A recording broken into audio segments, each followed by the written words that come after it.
कृष्ण हरे हरे हरे राम राम राम हरे हरे हरे कृष्ण हरे कृष्ण कृष्ण कृष्ण हरे हरे हरे हरे राम राम राम हरे हरे हरे हरे कृष्ण कृष्ण हरे कृष्ण हरे कृष्ण हरे कृष्ण कृष्ण कृष्ण हरे हरे हरे राम राम राम हरे हरे हरे कृष्ण कृष्ण कृष्ण हरे हरे हरे राम राम राम हरे हरे हरे कृष्ण हरे प्रणाम എല്ലാവർക്കും ഹരേ കൃഷ്ണ എല്ലാവർക്കും हरे പ്രണാമം कृष्ण हरे कृष्ण ഹരേ കൃഷ്ണ നമുക്ക് പ്രാർത്ഥനയിലേക്ക് കടക്കാം ഓം നമോ ഭഗവതേ വാസുദേവായ ഓം നമോ ഭഗവതേ വാസുദേവായ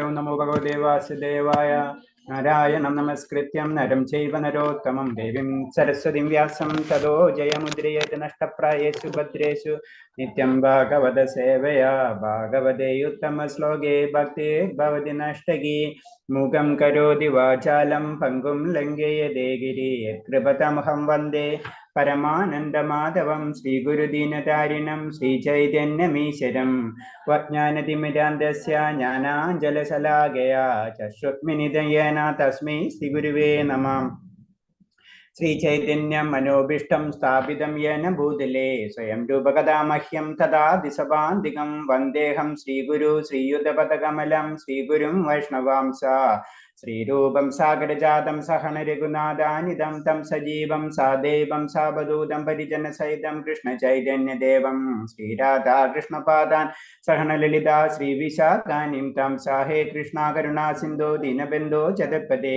ഗോപേശ ഗോപികാന്ത രാധാകാന്ത നമസ്തുതേ തപ്തകാഞ്ചന ഗൗരാംഗീ രാധേ വൃന്ദാവനേശ്വരേ വൃഷഭാനുസുതേ ദേവി പ്രണമാമി ഹരിപ്രിയേ വാഞ്ചകൽപതരൂപേ ച കൃപാ സിന്ധിഭ്യേവ ച പതിനാം പാവനേഭ്യോ വൈഷ്ണവേഭ്യോ നമോ നമഃ നമോ വിഷ്ണുപാദായ കൃഷ്ണപ്രേഷ്ഠായ ഭൂതലേ ശ്രീമദേ ഭക്തിവേദാന്ത സ്വാമിന്നിധി നാമിനേ നമസ്തേ സാരസദേവേ ഗൗരവാണി പ്രചാരിണേ നിർവിശേഷശൂന്യവാദി പാശ്ചാത്യദേശധാരിണേ जय श्री कृष्ण चैतन्य प्रभु नित्यानंद श्री अद्वैत गदाधर श्रीवासादि गौर भक्त वृंद हरे कृष्णा कृष्ण कृष्ण हरे हरे हरे राम राम राम हरे हरे हरे कृष्णा कृष्ण कृष्ण हरे हरे हरे राम राम राम हरे हरे हरे कृष्णा कृष्ण कृष्ण हरे हरे हरे राम राम राम हरे हरे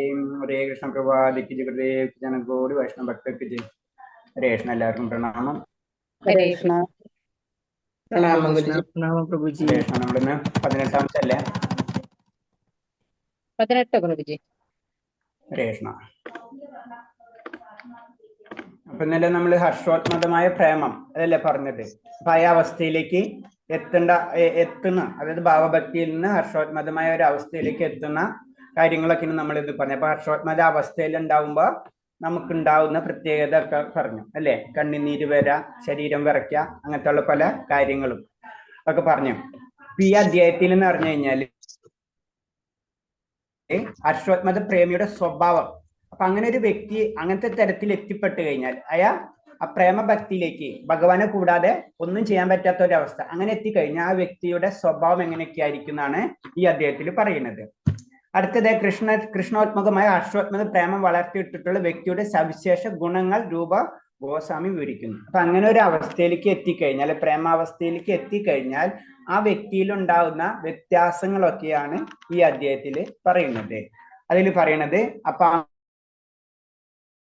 അങ്ങനത്തെ ആ വ്യക്തിക്ക് വേറെ ഒരു ചിന്ത ഉണ്ടാവില്ല നമുക്കറിയാം അതിനാണ് പറഞ്ഞത് തന്റെ സമയം മുഴുവനും ഭഗവാന്റെ ഭക്തിയുടെ സേവനത്തിന് ഉപയോഗിക്കാൻ ഉത്സുകനായിരിക്കും ബാക്കി വേറെ ഒന്നിനും പറ്റി ചിന്ത ഉണ്ടാവില്ല തന്റെ സമയം മുഴുവനും ഭഗവാന്റെ കാര്യങ്ങൾക്ക് വേണ്ടി ഉപയോഗിക്കുക ദിവസം മുഴുവൻ യാതൊരു വ്യതിചലനം കൂടാതെ സേവനം നടത്താൻ ഇങ്ങനെയുള്ളവരുടെ ആഗ്രഹം ഇപ്പൊ ഒരു വ്യത്യാസം ഉണ്ടാവില്ല നമുക്ക് ആ വ്യക്തിക്ക് എപ്പോഴും ഭഗവാന്റെ കാര്യങ്ങൾ മാത്രം ചിന്തിക്കുക അതിനനുസരിച്ച് പ്രവർത്തിക്കുക ആ ലെവലില് പ്രേമഭക്തിയുള്ള വ്യക്തികൾ എത്തിയിട്ടുണ്ടാവും ഭൗതിക ആകർഷണത്തിന് സദാ അനാസക്തി ആയിരിക്കും ഭൗതികമായിട്ട് എന്ത് കൊണ്ടുവച്ചാലും കല്ലുകൊണ്ട് വെച്ചാലും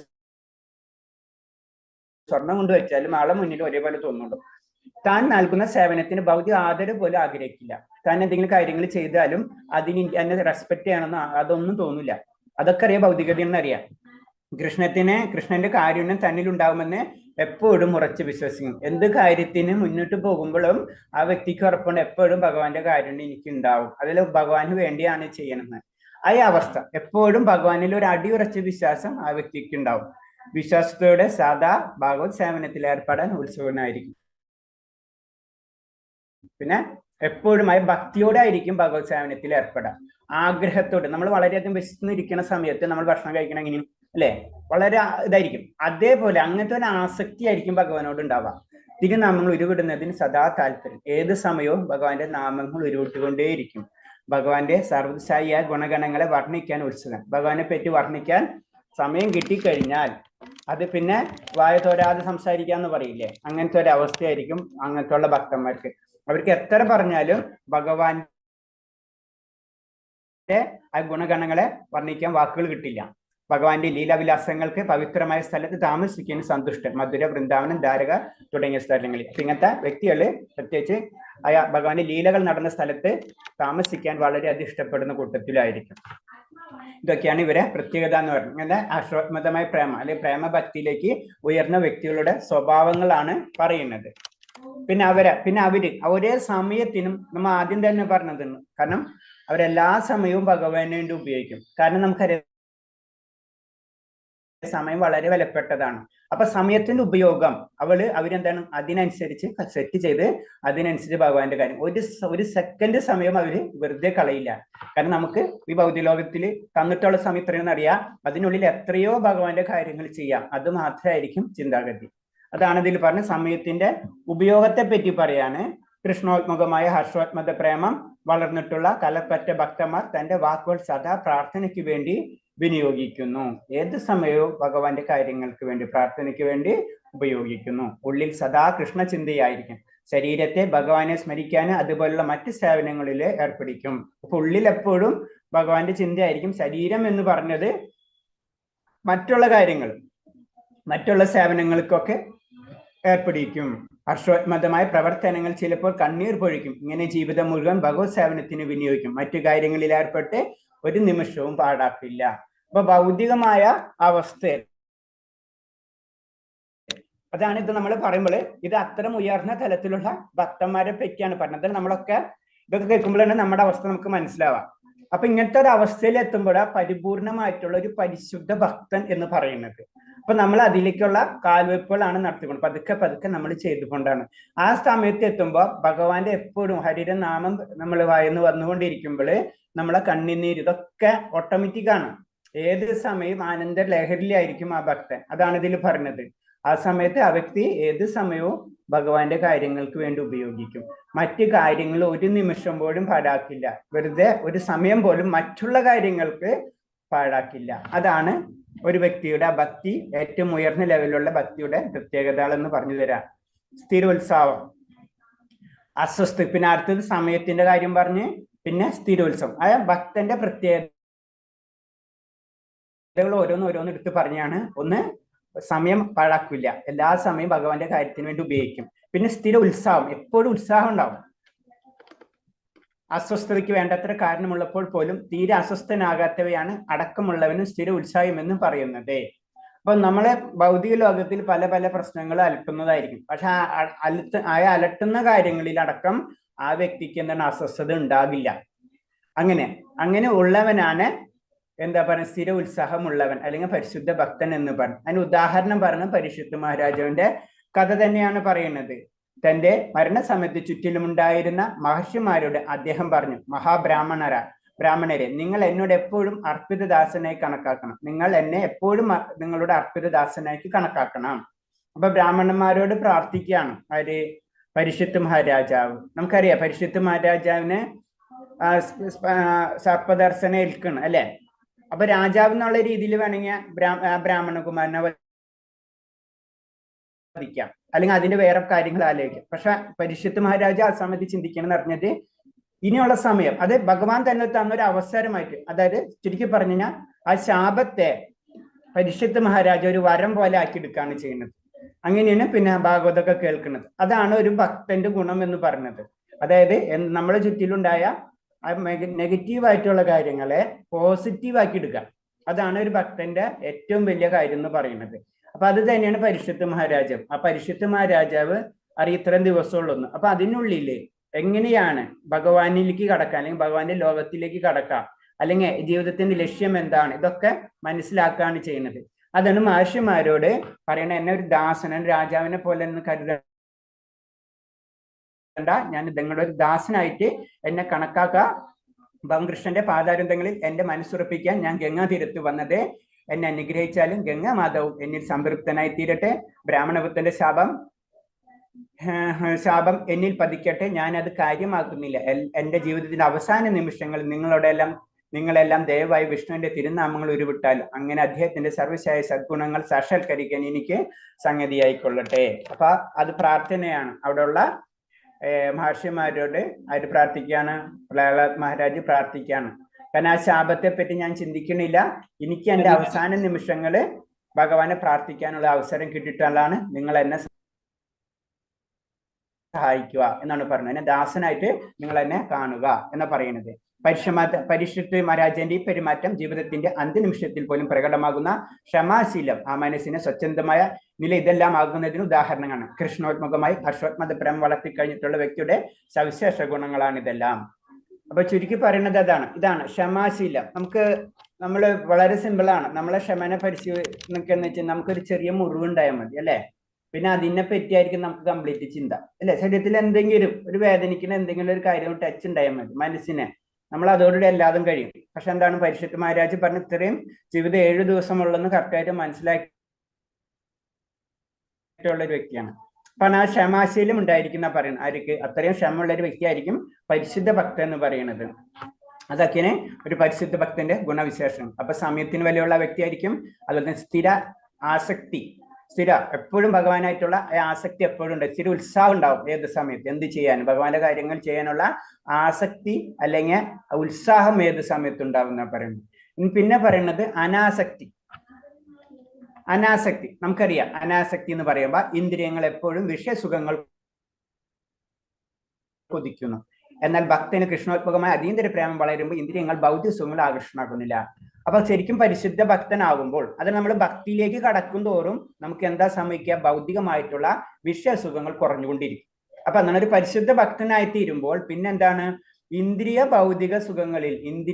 ഭൗതിക സുഖങ്ങളിൽ ആകർഷണമാകുന്നില്ല. എല്ലാത്തിന്റെയും കാരണം നമ്മൾ ഇന്ദ്രിയങ്ങളാണ്. അപ്പൊ ഇന്ദ്രിയങ്ങളുടെ സുഖങ്ങളിലേക്ക് ആകർഷകരാവില്ല ആര്? ഒരു പരിശുദ്ധ ഭക്തൻ എന്ന് പറയാണ്. മനസ്സിന്റെ ഈ അവസ്ഥ വിശേഷത്തെയാണ് അനാസക്തി എന്ന് പറയുന്നത്.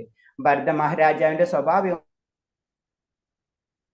ബന്ധപ്പെടുത്തി അനാസക്തി നല്ലൊരു ഉദാഹരണമായി ചൂണ്ടിക്കാണിക്കപ്പെടുന്നു. ഇപ്പൊ ഭരത മഹാരാജാവിന്റെ കഥ നമുക്കറിയാം, എല്ലാതും അല്ലെ, കൊട്ടാരും പത്നിയും എല്ലാവരും വിട്ടിട്ടാണ് ഭരത മഹാരാജാവ് പോകുന്നത്. അതാണ് അനാസക്തി എന്ന് പറയുന്നത്. ശ്രീമദ് ഭാഗവതത്തിൽ ഇങ്ങനെ പറയുന്നു, ചക്രവർത്തിയ ഭരതൻ കൃഷ്ണന്റെ പാദകമലങ്ങളുടെ സൗന്ദര്യത്തിന് ആകർഷണയെ തന്നെ ചെറുപ്പത്തിൽ തന്നെ കുടുംബം, സന്താനങ്ങൾ, സുഹൃത്തുക്കൾ, രാജ്യം തുടങ്ങിയവരെപ്പോലുള്ള ആസക്തി ഉപേക്ഷിച്ച് അസ്പൃശ്യമായ വിസർജ്യത്തെ പോലെയാണത്. അപ്പൊ എന്താണ്? അത്രയും ഭൗതിക അവസ്ഥയെ അത്രയും ഇതായിട്ടാണ് അതിനെ കാണുന്നത്. അതായത് ഒരിക്കലും നമുക്ക് പാടില്ലാത്ത ഒരവസ്ഥ, ആ അവസ്ഥയെ പോലെയാണ് എന്താണ്? അനാസക്തി വളർന്നു വരുമ്പോൾ, ഭൗതികമായിട്ടുള്ള അനാസക്തി വളർന്നു വരുമ്പോൾ നമുക്ക് എല്ലാതും വേണ്ടാന്ന് വെക്കാൻ ഒരു മനോഭാവം. അങ്ങനെ വെത്തുമ്പോഴാണ് നമ്മളെ പരിത്യാഗം, സന്യാസം എന്നൊക്കെ പറയുന്നത്. അപ്പൊ പരിത്യാഗികള് ഭക്തനായിക്കൊള്ളുന്നില്ല, അതുപോലെ തന്നെ ഭക്തൻ പരിത്യാഗിയായി മാറും. അതാണ് നമ്മൾ ആദ്യമേ തന്നെ പറഞ്ഞു, വെജിറ്റേറിയന്റെ കാര്യം പറഞ്ഞപ്പോൾ ഇതേപോലെ തന്നെയാണ്. ഭക്തനാവുമ്പോ ഓട്ടോമാറ്റിക് ആയിട്ട് ക്ഷമയും പരിത്യാഗവും ഒക്കെ വന്നു വരും അവർക്കേല്. അതാണ് പ്രത്യേകത. അതാണ് നമ്മൾ പറഞ്ഞത് നമ്മൾ ഭക്തനാവാൻ ശ്രമിക്കാൻ പറയുന്നത്.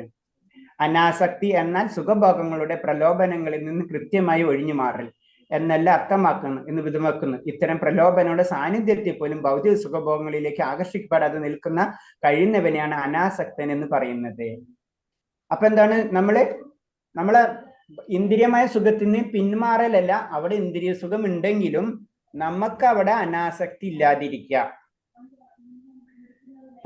ഇപ്പൊ നമ്മള്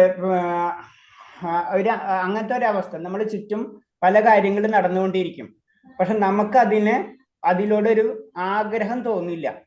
അതിന് സിമ്പിൾ പെട്ടെന്ന് മനസ്സിലാവേണ്ട രീതിയിൽ പറഞ്ഞു കഴിഞ്ഞാൽ നമുക്ക് നന്നായിട്ട് വിശപ്പൊക്കെ നമ്മൾ നന്നായിട്ട് ഭക്ഷണം കഴിച്ച് നന്നായിട്ട് വയറൊക്കെ നിറഞ്ഞ് നല്ല രീതിയിൽ ഇരിക്കുമ്പോൾ പിന്നെ എന്ത് കൊണ്ടുവച്ചാലും നമുക്ക് അതിനോട് ആഗ്രഹം ഉണ്ടാവില്ല അല്ലേ?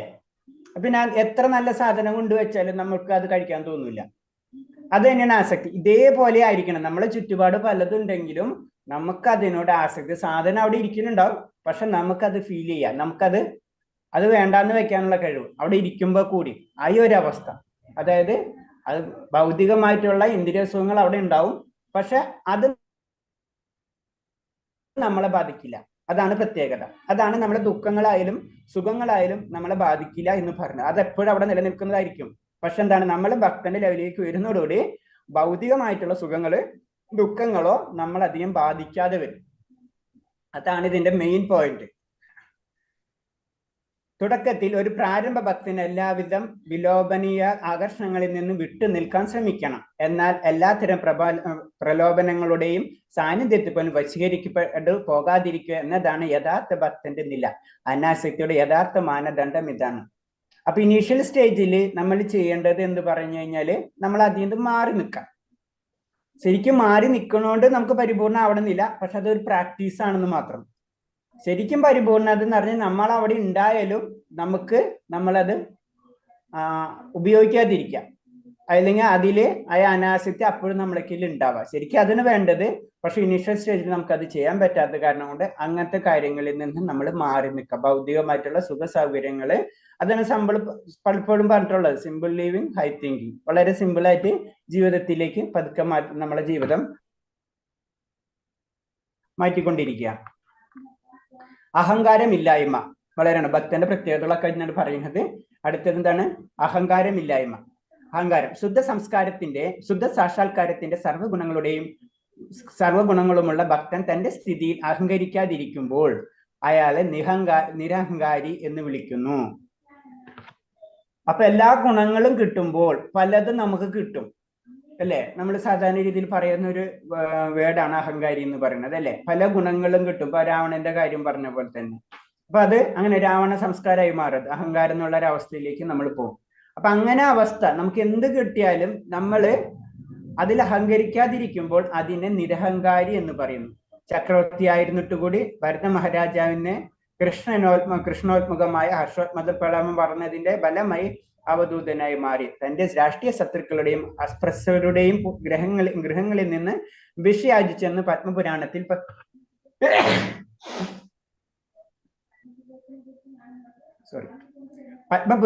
പ്രസ്താവിക്കുന്നുണ്ട്. അപ്പൊ അതൊക്കെ അതാണ് അഹങ്കാരം ഇല്ലായ്മ. നമ്മുടെ ഈഗോ അത് തകർത്ത് കളയാം. ഈഗോ ഏറ്റവും പ്രശ്നം നമ്മളെ ഈഗോ അല്ലെ? അഹങ്കാരം എന്ന് പറയുന്നത് നമ്മൾ ജനറൽ ആയിട്ട് പറയുമ്പോ. കാരണം അതാണ് മറ്റുള്ള ശത്രുക്കളുടെയും അസ്പൃശ്യരുടെയും പോലും ഗൃഹങ്ങളിൽ നിന്ന് ഭിക്ഷയാചിച്ചു ആര്? ഭരത മഹാരാജാവ്. അതാണ് അഹങ്കാരം ഇല്ലായ്മയുടെ നിർവചനം. ആ അവസ്ഥ ഇതാണ് പറഞ്ഞത്. ഇപ്പൊ മനസ്സിലാവണില്ല ഒരു പരിശീലനം. നമ്മ 18-ാം അധ്യായത്തിലെത്തി. ഒരു ഭക്തൻ എന്ന് പറയുന്നത് ശരിക്കും എന്താണെന്ന് പറഞ്ഞു തരാണ്. ഇതാണ് ഭക്തൻ. അപ്പൊ നമ്മൾക്ക് ആ ഭക്തന്റെ അവസ്ഥ അല്ല, അതിന് നമ്മള് ഇങ്ങനത്തെ ഭക്തന്റെ ദാസാന് എന്നാണ് വലിയ ഭക്തന്മാര് പറയുന്നത്. അതാണ് പോയിന്റ്. ഭാരത ചരിത്രത്തിൽ ഇത്തരം ഉദാഹരണങ്ങൾ വേറെയുണ്ട്. നമ്മൾ വേറെ ഇത് പറഞ്ഞപ്പോ വരുന്നതാണ്. നമ്മളിതില് നമുക്കറിയാം 4 ഇതുണ്ടല്ലേ, വർണ്ണാശ്രമങ്ങളുണ്ട് അല്ലെ? വർണ്ണങ്ങളുണ്ട്. 4 വർണ്ണങ്ങൾ. 4 വർണ്ണങ്ങൾ ഏതൊക്കെയാ? ബ്രാഹ്മണൻ, ക്ഷത്രിയൻ, വൈശ്യൻ, ശൂദ്രൻ. വൈശ്യൻ, ശൂദ്രൻ അല്ലേ? ബ്രാഹ്മണരെ പ്രത്യേകത എന്താണ്? അവരെന്ന് പറഞ്ഞു കഴിഞ്ഞാൽ ജനറൽ ആയിട്ട് നമ്മുടെ ഭാഷയിൽ പറയുമ്പോൾ ബ്രാഹ്മണർക്കുള്ള പ്രത്യേകത എന്താണ്? സാത്വികരായിരിക്കും. മെയിൻ ആയിട്ട് അവർക്ക് എന്താണ് ഉള്ളത് ഉണ്ടാവുക? വേദങ്ങളുടെ അറിവുണ്ടാവും. അറിവ് അല്ലെ? ബ്രാഹ്മണർ എന്ന് പറഞ്ഞ അറിവ് ജനറൽ ആയിട്ട് പറഞ്ഞു അല്ലേ? അറിവുള്ള വ്യക്തി ബ്രാഹ്മണൻ. ക്ഷത്രിയർ എന്ന് പറയുമ്പോഴോ രാജഭരണം, അതായത് രക്ഷിക്കുക അല്ലെ? മറ്റുള്ളവരെ അല്ലെ? സംരക്ഷിക്കുക. അതാണ് അല്ലേ ശരിക്കും ചെയ്യണത്. രാജാവ് എന്താണ്? മറ്റുള്ളവരെ രക്ഷിക്കാൻ അല്ലെ? സംരക്ഷിക്കുക അല്ലെ? വൈശ്യർ എന്ന് പറയുമ്പോഴോ വ്യവസായികം, അതായത് വാണിജ്യം. പൈസ ഉണ്ടാക്കാം അല്ലെ? സാധാരണ രീതിയിൽ പറഞ്ഞു. ശൂദ്രൻ എന്ന് പറയുമ്പോ എല്ലാവരെയും സഹായിക്കാം അല്ലെ? അപ്പൊ നമ്മൾ ഇതിൽ ഏറ്റവും ഇമ്പോർട്ടൻസ് ഇതിനെ കൊടുത്തിട്ടുള്ളത് നമ്മുടെ സിസ്റ്റത്തില് ആർക്കാണ് ഏറ്റവും ഇമ്പോർട്ടൻസ്? പൈസക്കാരനാണോ? അറിവിനാണ് അല്ലെ? നമ്മൾ അറിയാണ്ട് തന്നെ നമ്മളിൽ ഉണ്ട്. അതാണ് പറഞ്ഞത്, നമ്മൾ എത്ര പൈസക്കാരനാണെങ്കിലും നമ്മൾ അത്ര വാല്യൂ കൊടുക്കൂല. പക്ഷെ അവന് നല്ല നോളജ് ഉണ്ടെങ്കിൽ നമ്മൾ വാല്യൂ കൊടുക്കും അല്ലെ? അല്ലെ? എത്ര പൈസക്കാരുണ്ടെങ്കിലും നമ്മൾ അറിയാണ്ട് നമ്മൾ DNA അത് കയറി കിടക്കുന്നുണ്ട്. പക്ഷെ ചിലപ്പോ വേറെ സ്ഥലത്ത് അങ്ങനെ ആയിരിക്കണം എന്നില്ല. ഇപ്പൊ വേറെ സ്ഥലങ്ങളിൽ അതായിരിക്കണം. അതാണ് പ്രത്യേകത. അപ്പൊ നമുക്ക് ഏറ്റവും ഉയർന്നത് അറിവ് എന്ന് നമ്മൾ അറിയാതെ തന്നെ നമ്മളെ കൾച്ചറിൽ നമ്മളിൽ വരാൻ കാരണമാക്കുന്നത് ഇതാണ് ബ്രാഹ്മണ, ക്ഷത്രിയ, വൈശ്യ, ശൂദ്ര. പക്ഷെ ജനറൽ ആയിട്ട് പുറത്തുള്ള ഫോറിൻ എന്നുള്ള അതേ രീതിയിൽ എന്താ പറയാ, ബാക്കിയുള്ള കൺട്രീസ് കുറെ കൺട്രീസ് നോക്കി കഴിഞ്ഞാൽ അവർ ഏറ്റവും ഇമ്പോർട്ടൻസ് പൈസക്കാണ്. വൈശ്യർക്കാണ് ഇമ്പോർട്ടൻസ് കൊടുക്കുന്നത്. വൈശ്യനാവാൻ വേണ്ടി ബ്രാഹ്മണൻ വേണം, അതായത് നോളജ് വേണം. പക്ഷെ നമ്മളിതില് നോളജ് ആണ് ഏറ്റവും ഇമ്പോർട്ടൻസ്. അങ്ങനെയാണ് വരുന്നത്. അപ്പൊ അത് കഴിഞ്ഞിട്ടാണ് മൂന്നാമത്തെ സ്ഥാനം മാത്രമേ വൈശ്യർക്കുള്ളൂ, അതായത് സാമ്പത്തികം. അത് തന്നെ ആയിരിക്കണം. അങ്ങനത്തെ ലെവലിലേക്ക് വരുമ്പോഴോ നമ്മൾ ഈ ഭക്തന്റെ ലെവലിലേക്ക് കടക്കാൻ കഴിയുള്ളൂ എന്ന്. അപ്പൊ ബ്രാഹ്മണരിൽ നിന്ന് പറയുമ്പോൾ സാത്വികഗുണത്തിലേക്കും കൂടെ കടക്കണം. അപ്പൊ അവിടെ എത്തുമ്പോൾ എന്താണ്, ഇതൊക്കെ കുറയ്ക്കണം. അതാണ് നമ്മൾ ഈ രജോ ഗുണം അതുപോലെ തന്നെ തമോ ഗുണത്തിൽ നിന്ന് ഉയർന്ന് സാത്വിക ഗുണത്തിൽ എത്തുമ്പോ അറിവ്. അപ്പൊ ആ അറിവ് എന്താണ്? അതാണ് അൾട്ടിമേറ്റ് ജ്ഞാനം. ആ ജ്ഞാനത്തെ പറ്റിയാണ് പിന്നെ അങ്ങനെ ജ്ഞാനം കിട്ടുമ്പോഴാണ് ഭക്തന്മാരായിട്ട് മാറുന്നത്. അതാണ് ഇതിലൊക്കെ പറയുന്നത്. അപ്പൊ ഭാരത ചരിത്രത്തിൽ ഉദാഹരണങ്ങൾ വേറെയുമുണ്ട്. ഈ അടുത്ത കാലത്ത് പോലും ഏതാണ്ട് 200 വർഷം മുമ്പ് കൽക്കത്തയിൽ ലാൽ ബാബു എന്നു പേരുള്ള മഹാജന്മി വൈഷ്ണവനായി മാറി വൃന്ദാവനത്തിൽ വസിച്ചിരുന്നു. അദ്ദേഹം രാഷ്ട്രീയ വിരോധികളുടെ വീടുകൾ ഉൾപ്പെടെ വീടാന്തരം കയറി ഭിക്ഷയാചിച്ചിരുന്നു. ഭിക്ഷയാചിക്കൽ, അവഹേളനം, സൈക്കിൾ കൂടി ഉൾപ്പെടുന്നുണ്ട്. അത് സ്വാഭാവികമാണ്. എന്നാൽ കൃഷ്ണനെ പ്രതി ഈ അവഹേളനം സഹിച്ചേ പറ്റൂ. കൃഷ്ണ സേവനത്തിൽ കൃഷ്ണഭക്തൻ ഏത് അവസ്ഥയും സ്വീകരിക്കാൻ തയ്യാറാവണം. അപ്പൊ അതാ പറയുന്നത്, നമ്മൾ കൃഷ്ണ അവബോധം എന്ന് പറയുമ്പോൾ നമ്മൾ വിചാരിക്കുന്നതല്ല. വിചാരിക്കുക എന്ന് പറഞ്ഞു കഴിഞ്ഞാല് ശരിക്കും കൃഷ്ണ അവബോധത്തിൽ ഇങ്ങനത്തെ പല പ്രശ്നങ്ങളും ഉണ്ടാവും. നമ്മ പറയുമ്പോൾ എല്ലാവരും ഒരേപോലെ എടുക്കണം എന്നില്ല, ഒരേപോലെ ചിന്തിക്കണം എന്നില്ല. അപ്പൊ അതിന്റെ പ്രശ്നങ്ങൾ ഉണ്ടാവും. അതാണ് പറഞ്ഞത് നമ്മളെ വിശ്വാസത്തിൽ സോഫ്റ്റും ഉണ്ട് ഹാർഡും ഉണ്ട് എന്ന് പറഞ്ഞത്. സോഫ്റ്റ് എല്ലാവർക്കും ഇഷ്ടമുള്ളതാണ്. നമ്മൾ പറഞ്ഞിട്ടുണ്ട് പലപ്പോഴും. നമ്മൾ നാമം ജപിക്കുന്നതായാലും പ്രസാദം കഴിക്കുന്നതാണെങ്കിലും സങ്കീർത്തനം ചെലപ്പോണെങ്കിലും മധുരവാസാണ്, ഇതൊക്കെ സോഫ്റ്റിന്റെ ടൈമിൽ വരുന്നതാണ്. ഹാർഡ് എന്നുള്ള സെക്ഷനാണ് ഇവിടെ പറയുന്നത്. ഇതും പാസ്സാവണം. നമ്മൾ 2 എക്സാം, സാധാരണ എക്സാമിൽ തിയറിയും പ്രാക്ടിക്കലും 2 എക്സാം ഉണ്ടാവും, തിയറിയും പ്രാക്ടിക്കലും. അപ്പൊ അതുപോലെ തന്നെയാണ് പ്രാക്ടിക്കലാണ് ഇങ്ങനത്തെ കാര്യങ്ങൾ. നമ്മളെ തന്നെ പ്രൂവ് ചെയ്യാണ്. എന്താ ഇങ്ങനത്തെ അവസ്ഥകളിലും ആ ക്ഷമാസ്ഥിരം മനസ്സിനെ സ്ഥിരതായിട്ട് നിർത്താനുള്ള കഴിവ് പ്രാക്ടീസ് ചെയ്തെടുക്കണാണ് ഇവിടെ വരുന്നത്. അതാണ് പറഞ്ഞത്. അപ്പൊ എത്ര ഉയർന്ന വ്യക്തിയാണെങ്കിലും ആ വ്യക്തി ഈ തലത്തിലേക്ക് വന്നാലേ ഒരു പരിശുദ്ധ ഭക്തനായി മാറുള്ളൂ എന്ന് പറയാണ്. അതാണ് നമ്മളെ ഇപ്പൊ ഇതില് ഇസ്കോണിലായാലും നമുക്കറിയാം, ക്ഷേത്രങ്ങളിൽ നിന്ന് ഭഗവതമൊക്കെ കൊണ്ട് നമ്മൾ വിൽക്കും. അപ്പൊ പലരും വാങ്ങി പലരും പല കമന്റ്സുകൾ പറയും. നമ്മൾ പല രീതി ഇപ്പൊ നമ്മൾ തന്നെ പല ക്ലാസ്സുകൾ നമ്മൾ എല്ലാവരും കണ്ടക്ട് ചെയ്യുന്ന സമയത്ത് പലതരം കമന്റ്സുകൾ പലതൊക്കെ കേൾക്കാം. അത് ഇതിലുള്ളതാണ്. അത് നമ്മളെ ബാധിക്കാൻ പാടില്ല. അതാണ് പ്രശ്നം. നമ്മളെ ബാധിച്ചു കഴിഞ്ഞാൽ നമ്മൾ താഴ്ത്തിക്കും, നമ്മളെ ബാധിച്ചില്ലെങ്കിൽ നമ്മൾ ഉയർച്ചയ്ക്ക് വരും. അപ്പൊ അത് പരിശീലിക്കുകയാണ് നമ്മളിപ്പോ ഒക്കെ ചെയ്യുന്നത്. അതാണ് ഭക്തി പരിശീലിക്കുകയാണെന്നാണ് നമ്മൾ എപ്പോഴും പറയാം. അല്ലെങ്കിൽ ഭക്തിയുത സേവനങ്ങൾ ചെയ്യാണെന്നാണ് നമ്മൾ പറയാം. അതിന്റെ ഒരു ഔട്ട്പുട്ട് നമ്മൾ പ്രതീക്ഷിക്കുന്നത്. ഔട്ട്പുട്ട് പ്രതീക്ഷിച്ചു കഴിഞ്ഞാൽ അത് ഭൗതികതയിലേക്ക് കടന്നു. അതാണ് പറയണത്. പിന്നെ മഹാപ്രതീക്ഷ, ഭക്തനെ പ്രത്യേകിച്ച് പറയുകയാണ്, ഭഗവാന്റെ ഔദാര്യം തീർച്ചയായും ലഭിക്കുമെന്നുള്ള ഉത്തമ വിശ്വാസമാണ് ആശാബന്ധം എന്ന സംസ്കൃതത്തിൽ പേര് പറയുന്നത്. എന്ത് പ്രശ്നമുണ്ടെങ്കിലും ഭഗവാൻ കൂടെയുണ്ട് എന്നുള്ളൊരു അടിയുറച്ച വിശ്വാസം ആർക്കുണ്ടാവും? ഉയർന്ന ഭക്തന്മാർക്കുണ്ടാവും. ഭഗവാന് വേണ്ടി ചെയ്യാനാണ്, എന്ത് പ്രശ്നമുണ്ടെങ്കിലും ഭഗവാൻ കൂടെ ഉണ്ട് എന്നുള്ള ചിന്താഗതി അവർക്കുണ്ടാവും. ഭക്തിയുടെ സേവനത്തിന്റെ സാധാരണ തത്വങ്ങൾ അനുസരിക്കുന്നതിൽ ഞാൻ ആവുന്നത് പരിശ്രമിക്കുന്നതിനാൽ ഭഗവദ്ധാമത്തിലേക്ക് മടങ്ങിപ്പോകാൻ എനിക്ക് സാധിക്കും എന്ന് നിരന്തരം ചിന്തയാണ് ആശാബന്ധം. അപ്പൊ ഒന്നും കൂടെ അതിനെ ഡീറ്റെയിൽ ആയിട്ട് പറയാണ്. ആശാബന്ധം എന്ന് പറയുമ്പോൾ ഭഗവാൻ എൻ്റെ കൂടെ ഉണ്ട്, ഞാൻ തീർച്ചയായിട്ടും ഭഗവാന്റെ ലോകത്തിലേക്ക് ഭഗവത് ധാമത്തിലേക്ക് മടങ്ങിപ്പോവാൻ എനിക്ക് സാധിക്കും. കോൺഫിഡൻസ് മനസ്സിലായി. അതൊരു അത്രയും നമ്മളിൽ ഉണ്ടാവും. എന്ത് തന്നെയായാലും ഞാൻ ഭഗവാന്റെ അത്ര ചിലർക്ക് നമ്മൾ പലതിലും കേട്ടിട്ടുണ്ട്. ചിലർക്ക് അത്ര ആഗ്രഹമായിരിക്കും ഞാൻ എന്തായാലും പോകും. ചിലപ്പോൾ ഭൗതികതയിലായാലും നമ്മൾ ശ്രദ്ധിച്ചാൽ അറിയാം ഞാൻ അവിടെ എന്തായാലും പോകും. അത്ര ഉറച്ച വിശ്വാസമാണ്. അത് ഉറച്ച വിശ്വാസം ഉണ്ടായാൽ അവൻ അവിടെ പോയിരിക്കും. എവിടെയാണെങ്കിലും അല്ലെങ്കിൽ അവൻ അത് ലഭിച്ചിരിക്കും. അതേപോലെ തന്നെ ഭഗവാനിലും അങ്ങനെ തന്നെ ചിന്താഗതി ഉണ്ടായിരിക്കും എന്നാ പറയുന്നത്. ഞാൻ ഭഗവതാമിലേക്ക് മടങ്ങിയിരിക്കും. ആ ഒരു അടിയുറച്ച വിശ്വാസം അങ്ങനെയുള്ള വ്യക്തികൾക്ക് ഉണ്ടാവും. അതിന് പറയുന്ന പേരാണ് ആശാബന്ധം എന്ന് പറയുന്നത്. അഭീഷ്ടം വിജയം നേടാനുള്ള ഔത്സുക്യം. പിന്നെ അടുത്തെന്ന് പറഞ്ഞു കഴിഞ്ഞാൽ നമുക്ക് ആഗ്രഹം എന്താണ്? ഭഗവത്ധാമത്തിലേക്ക് പോകാനുള്ള അതിനുള്ള ഔത്സുക്യം എന്ന് പറയുന്നത് ഭക്തി സേവനത്തിൽ വിജയത്തിന് വേണ്ടത്ര ഔത്സുക്യം കാണിക്കുമ്പോൾ ഔത്സുക്യത്തെയാണ് സമത്കണ്ഠ എന്ന് പറയുന്നത്. തികഞ്ഞ ഔത്സുക്യം എന്നതാണ് അതിന്റെ അർത്ഥം. കൃഷ്ണബോധത്തിലേക്ക് വിജയം നേടാൻ കൊടുക്കേണ്ട വിലയാണ് ഔത്സുക്യം. എല്ലാത്തിനും അതിൻ്റെതായ മൂല്യമുണ്ട്. ഓരോ നേടുന്നതിന് അതിന് കൈവശമാക്കുന്നതിന് അതിൻ്റെതായ വില കൊടുത്തേ പറ്റൂ. ഏറ്റവും വില പിടിച്ച വസ്തുവാണ് കൃഷ്ണബോധം. വിലയ്ക്ക് വാങ്ങണമെങ്കിൽ വിജയം നേടാൻ ഉത്കണ്ഠ വളർത്തണമെന്നാണ് വേദങ്ങൾ പറയുന്നത്. ഇപ്പൊ ഏറ്റവും മൂല്യമായിട്ടുള്ള വസ്തു എന്ന് പറഞ്ഞത് കൃഷ്ണ അവബോധമാണ്, അല്ല ഭഗവാനാണ്. അപ്പൊ നമുക്കറിയാം, ഇപ്പൊ നമ്മുടെ നാട്ടിൽ ഏറ്റവും വില കൂടുതലുള്ള സാധനം ഏതാ? ഗോൾഡാണ് അല്ലെ. ഗോൾഡിന് ഏറ്റവും കൂടുതൽ നമുക്കറിയാം. ഗോൾഡ് അങ്ങനെ നമുക്ക് ഒരു അല്ലെങ്കിൽ ഒരു മാസത്തെ സാലറി അല്ലെങ്കിൽ അതുകൊണ്ട് നമുക്ക് ലഭിക്കില്ല. അതിന് അത്രയും നമ്മൾ വർക്ക് ചെയ്യണം അല്ലേ. ഇപ്പൊ ഏറ്റവും മൂല്യമുള്ളതിന് ഏറ്റവും റേറ്റ് ഉണ്ടാവും. അപ്പൊ ഭഗവാന്റെ മൂല്യമില്ല. അതൊക്കെ അൺലിമിറ്റഡ് ആണ്. അപ്പൊ അത്രയും നമ്മൾ വർക്ക് ചെയ്യണം. നമ്മളിപ്പോ ഒരു ചെറിയ ഒരു ഭാഗം സ്വർണം വാങ്ങിക്കണമെങ്കിൽ നമ്മൾ എത്ര ബുദ്ധിമുട്ടണം. എന്നാലിപ്പോ കാലത്ത് ഒരു ഭാഗം സ്വർണം വാങ്ങിക്കാൻ പറ്റും അല്ലേ. അപ്പൊ ഭഗവാനെ കിട്ടണമെങ്കിൽ നമ്മൾ എത്ര പരിശ്രമിക്കുന്നു ചിന്തിച്ചാൽ മതി. എന്തുകൊണ്ട്? മനസ്സുകൊണ്ടും ശരീരം കൊണ്ടും നമ്മൾ അധ്വാനിക്കണം. ഏതിന്? നമ്മൾ ഒരു ഭാഗം സ്വർണം വാങ്ങിക്കണമെങ്കിൽ അധ്വാനിക്കണം. ഭഗവാൻ അതിനേലും മൂല്യമുള്ളതാണ്. അപ്പോൾ അതേപോലെ രണ്ടു കൊണ്ടും നമ്മൾ അധ്വാനിച്ചാലേ ഭഗവാനെ കിട്ടുള്ളൂ. അപ്പൊ വെറുതെ കിട്ടില്ല. അത്രയും വിലയുള്ള വസ്തു തന്നെയാണ് ഭഗവാൻ.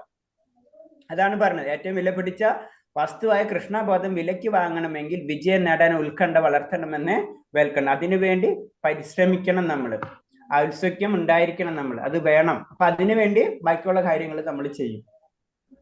തിരുനാമങ്ങൾ ഉരുവിടാനുള്ള അഭിനിവേശം നമ്മൾ പറഞ്ഞിട്ടുണ്ട്. ഭഗവാനെ വിളിക്കുക, അതാണ് ഏറ്റവും ഇമ്പോർട്ടന്റ്. നമ്മൾ കാരണം നമുക്ക് വേറെ ഒന്നും ചെയ്യാൻ പറ്റില്ല. അപ്പൊ ഭഗവാനെ വിളിക്കാനുള്ള ഒരു ആഗ്രഹം അല്ലെ. നമുക്ക് എന്തെങ്കിലും ഒരു പ്രശ്നം വന്നു നമ്മൾ ഒച്ച വെച്ചാല് പുറത്ത് ആൾക്കാർ വരും അല്ലെ. ജനറൽ ആയിട്ടുള്ള കാര്യമാണ് എന്ന് പറഞ്ഞ പോലെ ഭഗവാന്റെ തിരുനാമങ്ങൾ നമ്മൾ ഉരുവിടണം. അതിനുള്ള ആഗ്രഹം നമ്മളിൽ ഉണ്ടായിരിക്കണം എന്ന് പറയുന്നത്. രാധാറാണിയുടെ തിരുനാമ ജപത്തെ സംബന്ധിച്ച് പ്രസ്താവവും കൃഷ്ണ കർണാമൃതത്തിലുണ്ട്. രാധാറാണിയുടെ കൂട്ടുകാരിൽ ഒരാൾ പറയുന്നു, ഭഗവാൻ ഗോവിന്ദ, വിശ്വഭാനുവിന്റെ മകളായ ആ കൊച്ചു പെണ്ണ് കണ്ണീർ പൊഴിച്ചുകൊണ്ട് ഉത്കണ്ഠയോടെ അങ്ങയുടെ തിരുനാമം ഉരുവിടുകയാണ്. കൃഷ്ണ കൃഷ്ണ. അപ്പൊ അതാണ്, രാധാറാണിക്ക് പോലും ഭഗവാന് കിട്ടുന്നില്ല എന്നാണ് അതിന്റെ അർത്ഥം. അത്രയാണ് ആ കണ്ണീരിന്റെ വാല്യം. ഭഗവാനെ കിട്ടുക എന്ന് പറഞ്ഞത് ഈസി അല്ല എന്ന് പറയാണ്. അപ്പൊ ഭഗവാനെ വിളിക്കുക എന്നല്ല, തിരുനാമത്തിന് അത്രയും വാല്യുണ്ട്. ഭഗവാനെ വിളിക്കുക എന്നല്ലാതെ നമ്മളെ പോലുള്ള പതിത ആത്മാക്കൾക്ക് വേറൊരു രക്ഷയില്ല. ഹരിഹർനാമ ഹരിഹർനാമ ഹരിഹർനാമ കേവല നാസ്തൈവ ഗതിരന്യത.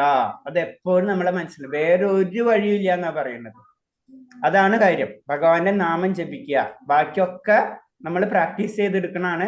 ഇത് നമ്മുടെ മെയിൻ. നമ്മൾ ശ്രവണ കീർത്തന സ്മരണ അത് മസ്റ്റ് ആണെന്നാ പറയുന്നത്. അപ്പൊ അതാണ് പറഞ്ഞത്, തിരുനാമത്തിന്റെ ഉരുവിടാനുള്ള അഭിനിവേശം നമ്മൾ വളർത്തിയെടുക്കണം. നമ്മളത് പഠിച്ചു. അത് വൈദ്യസാധന ഭക്തിയിലൂടെയാണ് നമുക്ക് വളർത്തിയെടുക്കാനൊക്കെ പറ്റുള്ളൂ. ഭഗവാന്റെ സർവശായ ഗുണഗണങ്ങളെ വർണ്ണിക്കാനുള്ള ഉത്കണ്ഠ. നമ്മളിപ്പോ 9 പോയിന്റ് 10 പോയിന്റ് പറഞ്ഞില്ലേ, ആ ഓരോ പോയിന്റിനെ പറ്റി ഡീറ്റെയിൽ ആയിട്ട് വർണ്ണിക്കുകയാണ് ഒരു ഭക്തന്റെ ഗുണങ്ങൾ. അതായത് പ്രേമഭക്തിയിലേക്ക് വരുമ്പോൾ ഒരു ഭക്തനുണ്ടാകുന്ന ഗുണങ്ങൾ എന്തൊക്കെയാണെന്നാണ് പറഞ്ഞു തരുന്നത്. അപ്പൊ ഭഗവാന്റെ സർവശായ ഗുണങ്ങളോട് വർണ്ണിക്കാനുള്ള ഉത്കണ്ഠ. ഭഗവാന്റെ മഹാത്മ്യങ്ങൾ ഇങ്ങനെ പറയുമ്പോൾ നമ്മൾ അറിയാതെ തന്നെ വായ തോരാതെ സംസാരിക്കാന്ന് പറയില്ലേ, അതിലേക്ക് പോകുവര്. ഭഗവാന്റെ മഹാത്മാക്കളെ പ്രകീർത്തിക്കാനുള്ള അത്യാസക്തിയെ കുറിച്ചും കൃഷ്ണ കർണാമൃതത്തിൽ പറയുന്നുണ്ട്. എല്ലാ സുഖസങ്കല്പങ്ങൾക്കും ഉപരിയായി സുഖം തരുന്ന കുസൃതികൾ വെച്ച് കുസൃതിയായ കൃഷ്ണന് വേണ്ടി ഞാൻ എന്താണ് ചെയ്യേണ്ടത്? കൃഷ്ണന്റെ കമനീയമായ കർമ്മങ്ങളെക്കുറിച്ച് ചിന്ത പോലും എന്റെ ഹൃദയത്തെ ആകർഷിക്കുന്നു. എന്ത് ചെയ്യണമെന്ന് എനിക്ക് അറിഞ്ഞുകൂടാ. അപ്പൊ ഭഗവാന്റെ ലീലകളൊക്കെ വർണ്ണിക്കാൻ വേണ്ടി ഉള്ള ആഗ്രഹം, എത്ര ലീലകൾ വർണ്ണിച്ചാലും മതി വരാത്തത് അല്ലേ? ഭഗവാന്റെ ലീലകൾ വർണ്ണിക്കുന്നത് ഇപ്പൊ കൃഷ്ണന്റെ ലീലകൾ, അപ്പൊ ഭഗവാന്റെ നമ്മളൊരു അത് കേട്ടിട്ടില്ലേ, മധുരം എല്ലാതും മധുരം എന്ന് പറഞ്ഞുള്ള ഒരു, അപ്പൊ അതില് ഭഗവാന്റെ എല്ലാതും മധുരമാണ്. അപ്പൊ ഭഗവാൻ തന്നെ ഭഗവാന്റെ കാൽവിരല് കടിച്ചു നോക്കുകയാണെങ്കിൽ അത് മധുരം ഉണ്ടോന്ന് മനസ്സിലായി. അങ്ങനെ ചിന്തിക്കാൻ പറ്റുന്ന ഒരു അവസ്ഥ മനസ്സിലായി. അതാണ് ഭഗവാന്റെ ലീലകളെ പറ്റി വർണ്ണിക്കുക എന്ന് പറയുന്നത്. ഭഗവാൻ അങ്ങനെയും ചെയ്യും. അപ്പൊ അങ്ങനെ വർണ്ണിച്ചാലും മതി വരാത്ത എന്തിനേം വർണ്ണിക്കാം ഭഗവാന്റെ കാര്യത്തെ. ഭഗവാന്റെ ഏതൊരു ചെറിയ ലീലയാണെങ്കിലും അതിനെ വർണ്ണിക്കാനുള്ള ആസക്തി, അതാണ് പറഞ്ഞത്. കൃഷ്ണന്റെ ലീലവിലാസങ്ങൾക്കുള്ളിടത്ത് വസിക്കാനുള്ള ആഗ്രഹം.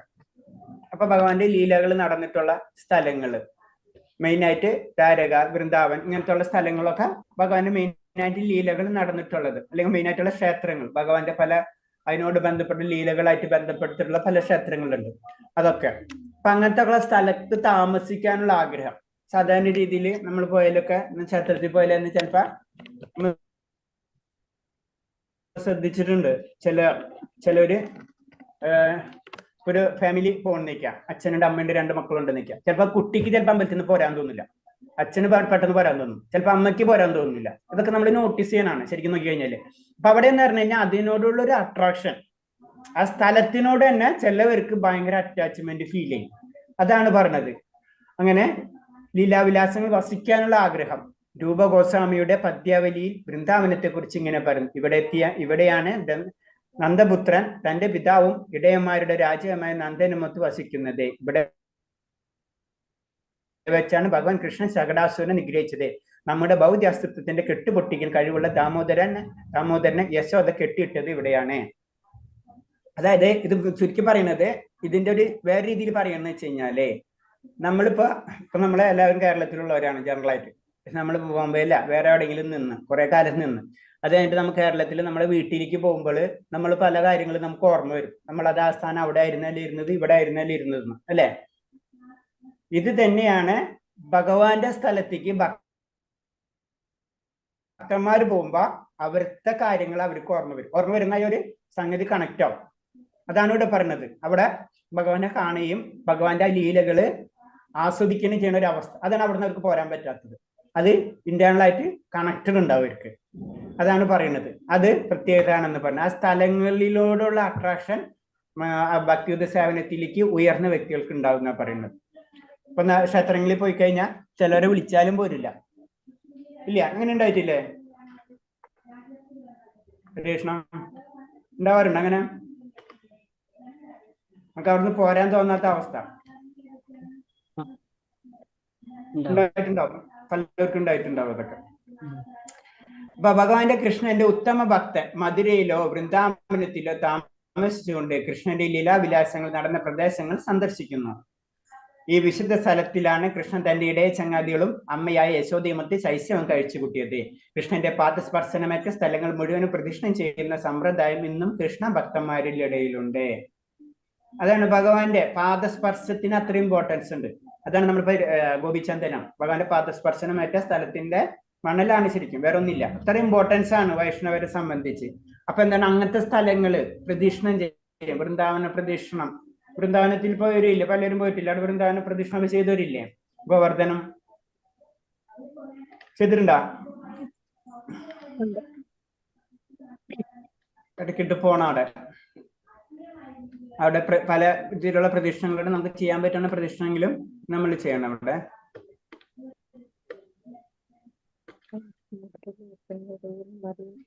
അപ്പൊ പറയുന്ന പ്രത്യേകതകളാണ് പറയുന്നത്. ഭഗവാന്റെ പാദസ്പർശനം ഏറ്റ സ്ഥലങ്ങളിൽ കൂടിയും നമ്മൾ എന്താണ് അവിടെ സഞ്ചരിച്ചിരിക്കണം. അതാണ് പറഞ്ഞത്.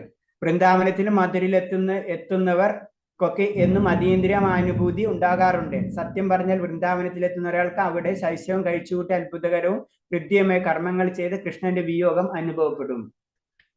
അതാണ് പ്രത്യേകതകൾ. ഉയർന്ന ഭക്തന്മാർക്കുള്ള പ്രത്യേകത അതാണ്. ഏറ്റവും ഇഷ്ടം എന്ന് ചോദിച്ചു കഴിഞ്ഞാൽ, ഒരു സാധാരണ ഉയർന്ന തരത്തിലുള്ള ഒരു വൈഷ്ണവ ഭക്തനോട് ചോദിച്ചു കഴിഞ്ഞാൽ ഏറ്റവും ഇഷ്ടമുള്ള എവിടെയെന്ന് ചോദിച്ചു കഴിഞ്ഞാൽ തീർച്ചയായിട്ടും പറയുമ്പോൾ എന്താണ് നിങ്ങൾ ആരോട് വേണമെങ്കിലും ചോദിച്ചിരിക്കുക. കാരണം അവർക്ക് എന്താണ് അവിടെ അത്ഭുതകരവും ഹൃദ്യമായ കർമ്മങ്ങൾ ചെയ്ത കൃഷ്ണന്റെ വിയോഗം അവിടെ അനുഭവപ്പെടും. അതാണ് പ്രത്യേകത. അപ്പൊ അതാണ് അവർക്ക് അത് പോരാൻ തോന്നുന്നത്. പലർക്കും പല രീതിയിലായിരിക്കും. ചിലർ കൂടുതൽ എഫക്ട് ചെയ്യും, ചിലർ കുറച്ച് എഫക്ട് ചെയ്യും. പല രീതിയിലാണ്. നമ്മളെ ലെവൽ എന്താണ് അതേപോലെ ആയിരിക്കും നമുക്ക് അവിടെ അനുഭവപ്പെടാം. ഒരു നിരീശ്വരവാദികൾക്ക് അവിടെ പോയി കഴിഞ്ഞാൽ ഒന്നും തോന്നില്ല, അവർക്ക് വേറെ സ്ഥലത്ത് പോകാനായിരിക്കും തോന്നാം. അതാണ് അവരെ കൊണ്ട് നമ്മൾ ക്ഷേത്രത്തിൽ പോകരുത്. അത് ശ്രദ്ധിക്കണം. കഴിയുന്നത് ഒഴിവാക്കാം. കാരണം എന്ന് വെച്ച് കഴിഞ്ഞാൽ നമുക്ക് പ്രശ്നങ്ങൾ കൂടുതലുണ്ടായി. ഭക്തന്മാരെ കൂടെ പോകാൻ ശ്രമിക്കാം. നമുക്ക് ഇതിന് ഭക്തി കുറവുണ്ടെങ്കിലും അതിന്റെ ഗുണങ്ങൾ കൂടുതൽ കിട്ടും. ഇതൊക്കെ നമ്മൾ ശ്രദ്ധിക്കണം.